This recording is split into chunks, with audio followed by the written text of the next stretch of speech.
Assalamualaikum warahmatullahi wabarakatuh. Halo semua, apa kabar? Semoga semuanya dalam keadaan baik-baik saja. Sebelumnya, perkenalkan nama saya Asep Dayat. Pada kesempatan kali ini, kita akan belajar mengenai sejarah masuk dan berkembangnya agama dan kebudayaan Hindu-Buddha di Indonesia. Namun, sebelum kita memulai pembelajaran kali ini, jangan lupa berdoa ya. Oke? Sebelumnya, apakah kalian tahu kapan agama Hindu-Buddha dibawa ke Indonesia? Lalu, oleh siapa sih agama Hindu-Buddha dibawa ke Indonesia? Penasaran? Mari kita mulai dan tetap semangat. Nah, setelah pembahasan materi kali ini, diharapkan dapat menyimpulkan: 1. Teori-teori masuknya agama Hindu-Buddha ke Indonesia. Kedua, dapat menyimpulkan pengaruh Hindu-Buddha di Indonesia. Dan yang ketiga, dapat menyimpulkan akulturasi kebudayaan Indonesia dan Hindu-Buddha.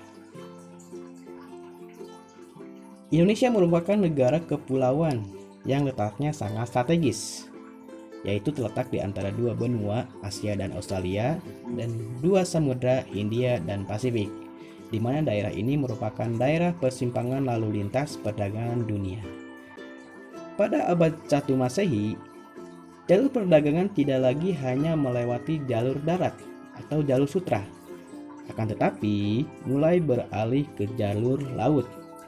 Sehingga secara tidak langsung perdagangan antara Cina dengan India melewati Selat Malaka. Untuk itu, Indonesia ikut berperan aktif dalam perdagangan tersebut. Akibat adanya hubungan dagang tersebut, maka terjadilah kontak atau hubungan antara Indonesia dengan India. Hal inilah yang menjadi salah satu penyebab masuknya budaya India ke Indonesia. Namun, mengenai siapa yang membawa atau menyebarkan agama Hindu-Buddha ke Indonesia tidak dapat diketahui secara pasti. Walaupun demikian, para ahli memberikan pendapat tentang proses masuknya agama Hindu-Buddha atau kebudayaan India ke Indonesia. Teori-teori penyebaran agama Hindu-Buddha. Terdapat 4 teori masuknya agama Hindu-Buddha. Yang pertama, teori Vaishya. Teori ini dikemukakan oleh Dr. N.G. Krom. Dia berpendapat bahwa Hindu masuk ke Indonesia dibawa oleh kaum pedagang yang datang dari India untuk berdagang ke Indonesia. Bahkan diduga ada yang menetap dan menikah dengan orang Indonesia. Namun, teori ini memiliki kelemahan, yaitu kaum pedagang tidak menguasai bahasa Sanskerta ataupun kitab Weda. Yang kedua adalah teori kesatria.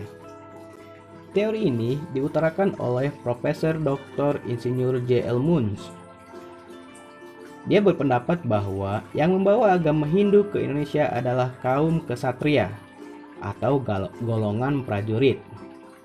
Karena adanya kekacauan politik atau peperangan di India, maka prajurit yang kalah perang terdesak dan menyingkir ke Indonesia.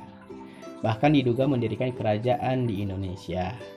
Namun teori ini juga memiliki kelemahan, yaitu kaum kesatria tidak menguasai bahasa Sanskerta. Teori ketiga adalah teori Brahmana. Teori ini diutarakan oleh Jesse Pandler yang berpendapat bahwa agama Hindu masuk ke Indonesia dibawa oleh kaum Brahmana, karena hanya kaum Brahmana lah yang berhak mempelajari dan mengerti isi kitab suci Weda.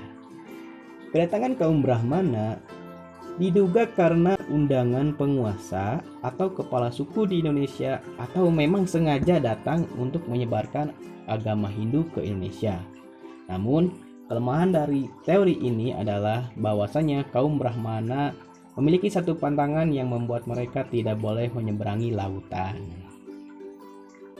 Selanjutnya, teori keempat, teori arus balik. Teori ini dikemukakan oleh F.D.K. Bose yang berpendapat bahwa proses Indianisasi di Indonesia dilakukan oleh kelompok cendekiawan. Bukti dari teori arus balik adalah ditemukannya prasasti Nalanda yang menjelaskan pembangunan wihara untuk belajar dari Sriwijaya di India. Dari prasasti Nalanda tersebut, diketahui bahwa pada masa Sriwijaya telah banyak pelajar dari Nusantara yang belajar ilmu agama Hindu-Buddha secara langsung ke India. Dan saat kembali dari sana, mereka menyebarkan ajaran Hindu-Buddha di Indonesia. Namun untuk penyebaran agama Buddha, para ahli menduga bahwa adanya misi penyiaran agama Buddha ke setiap penjuru bumi yang disebut dengan Dharma Duta. Agama Buddha sendiri masuk ke Indonesia lebih dahulu daripada agama Hindu, yaitu diperkirakan pada abad kedua Masehi. Hal ini dibuktikan dengan adanya penemuan arca Buddha yang terbuat dari perunggu yang berlanggam Amarawati yang berasal dari India Selatan. Ditemukan di berbagai daerah di Indonesia, antara lain di Sempaga, Jember, dan Bukit Siguntang. Di samping itu, ada juga ditemukan arca perunggu berlanggam Gandhara yang berasal dari India Utara di Kota Bangun, Kutai, Kalimantan Timur. Pengaruh masuknya Hindu-Buddha di Indonesia. Yang pertama adalah sistem kepercayaan. Pada awalnya, orang-orang Indonesia menganut kepercayaan animisme dan dinamisme. Namun, setelah masuknya Hindu-Buddha ke Indonesia, mulai menganut agama Hindu-Buddha, walaupun tidak meninggalkan kepercayaan lama. Yang kedua adalah pemerintahan. Pada awalnya, bangsa Indonesia menganut sistem pemerintahan kepala suku. Namun, lambat laun, bangsa Indonesia mengenal sistem pemerintahan kerajaan. Pada sistem kerajaan ini, seorang raja memerintah secara turun-menurun. Selanjutnya dalam bidang sosial. Dalam bidang sosial, terjadi perubahan dalam tata kehidupan sosial masyarakat. Misalnya, masyarakat Hindu memperkenalkan adanya sistem kasta. Lalu ada juga di bidang kebudayaan. Hal ini dapat dilihat dari adanya hasil-hasil kebudayaan di Indonesia, seperti candi, relief, arca-arca, ataupun seni sastra berupa cerita-cerita epos, di antaranya epos Mahabharata dan epos Ramayana. Pengaruh lainnya adalah sistem penulisan, di mana dikenalkan bahasa Sanskerta dan huruf Pallawa. Akulturasi kebudayaan Indonesia dengan Hindu-Buddha.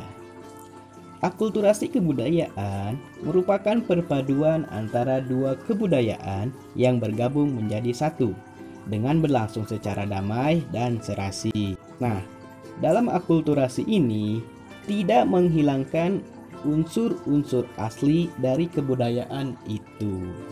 Adapun contoh akulturasi budaya Indonesia dengan Hindu-Buddha adalah penggunaan punden berundak pada bangunan candi. Contoh dari akulturasi kebudayaan Indonesia dengan Hindu-Buddha diantaranya 1. Dalam seni rupa atau seni lukis. Hal ini terbukti dengan ditemukannya patung Buddha berlanggam Gandhara di Kota Bangun, Kutai, dan patung Buddha berlanggam Amarawati di Sulawesi Selatan. Indonesia juga mulai bisa membangun candi, arca, relief, dan lain sebagainya. Contohnya adalah bangunan Candi Borobudur, di mana pada dinding candi tersebut terdapat relief-relief yang menceritakan Sang Buddha Gautama, dan umumnya relief yang ada di Candi Borobudur lebih menunjukkan cerita alam Indonesia, seperti adanya lukisan rumah panggung dan perahu bercadik. Contoh yang lain adalah pada seni sastra.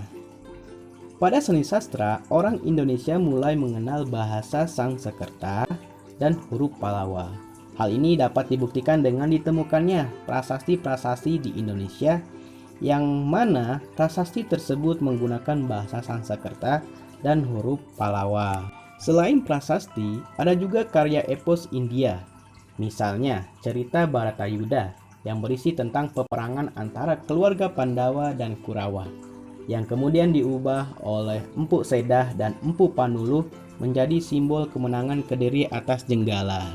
Contoh yang lainnya adalah kalender. Wujud akulturasi dalam bidang pengetahuan salah satunya yaitu perhitungan waktu berdasarkan kalender tahun Saka, tahun dalam kepercayaan Hindu. Perbedaan tahun Saka dan tahun Masehi adalah 78 tahun.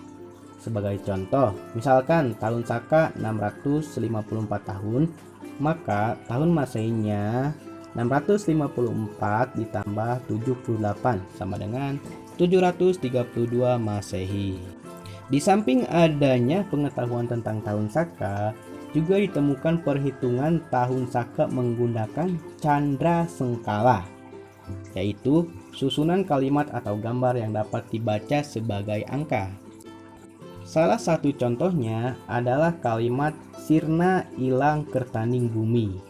Apabila diartikan sirna 0, ilang 0, kertaning 4, dan bumi 1. Kalimat tersebut diartikan dari belakang dengan tahun 1400 Saka atau sama dengan 1478 Masehi yang merupakan tahun runtuhnya Majapahit. Nah, bagaimana? Sudah paham kan mengenai sejarah masuknya Hindu-Buddha ke Indonesia? Jangan lupa tulis komentar. Terima kasih dan sampai jumpa kembali.